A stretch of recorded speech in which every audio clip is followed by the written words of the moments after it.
Assalamualaikum warahmatullahi wabarakatuh. Pernahkah kalian berpikir bagaimana tata cara sholat dan jumlah rakaat ditentukan? Jawabannya tidak terlepas dari sumber hukum Islam kedua yang amat krusial, yakni hadis. Sebagai penjelas dan pedoman praktis, mari kita dalami bersama kedudukan hadis dalam Islam agar pemahaman agama kita semakin utuh dan komprehensif. Simak video ini sampai selesai. Yang pertama, fungsi hadis sebagai pedoman hukum dalam Al-Quran yang bisa disebut bayan ta'kid dan bayan taqdir, yaitu hadis sebagai pedoman hukum yang sudah ditetapkan dalam Al-Quran. Contohnya, Al-Quran memerintahkan kita untuk sholat, zakat, puasa Ramadan, serta larangan mengharamkan. Hadis menguatkan hukum-hukum tersebut dalam sabda Rasulullah SAW, "Shallu kama ra'aitumuni usolli", artinya sholatlah sebagaimana kalian melihat aku sholat. Hadis riwayat Bukhari.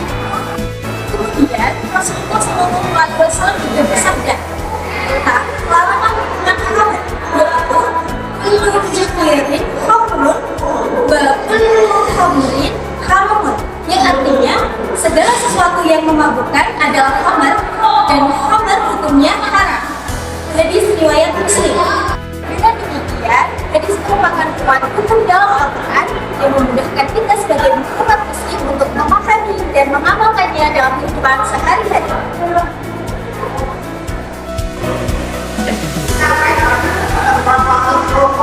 Yang kedua, hadis sebagai penjelas Al-Quran.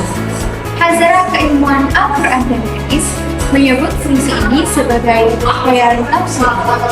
Fungsi ini menunjukkan bahwa hadis membantu umat manusia dalam memahami pesan Al-Quran sesuai dengan tujuan turunnya wahyu.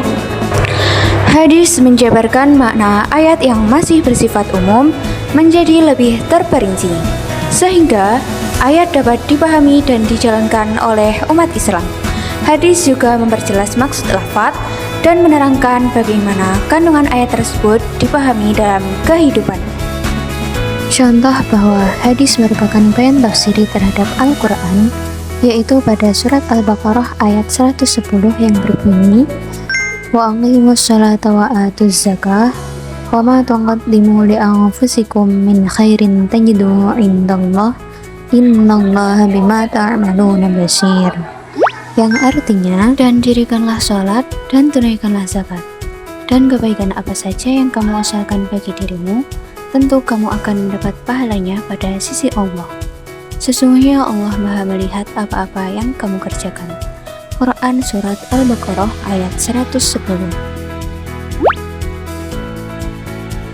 Dalam ayat tersebut, Allah memerintahkan kita untuk melakukan sholat dan zakat. Tapi, apakah kita tahu bagaimana tata cara sholat dan kapan saja waktu yang ditentukan? Maka dari itu, hadis sebagai penjelas ayat tersebut yang berbunyi, "Wa an Aisyah radhiyallahu anha qalat, kana Rasulullah sallallahu alaihi wasallam yastaftihu sholata bit takbir wal qira'ata bilhamdulillahi rabbil alamin. Wa kana idza raka'a lam yushkhis ra'sahu wa lam yusawwidhu, walakin baina dzalik. Wa kana idza rafa'a min ar-ruku' lam yasjud hatta yastawiya qa'iman. Wa idza rafa'a min as-sujud lam yasjud hatta yastawiya jalisa. Wa kana yaqulu fi kulli rak'atayn at-tahiyyah. Wa kana yafrishu rijlahu al-yusra wa yansibu al-yumna. Wa kana yanha an 'uqbati syaitan wa yanha ay yaftarisha ar-rajul dira'aihi iftirasha as-saba. Wa kana yakhtimu as-salata bit-taslim. Akhrajahu Muslim wa lahu illah.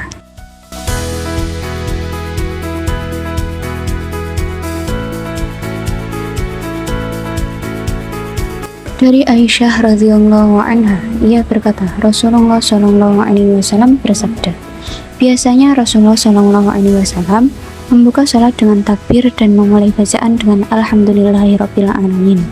Apabila beliau ruku, beliau tidak mengangkat kepalanya dan tidak pula menundukkannya, tetapi pertengahan antara keduanya.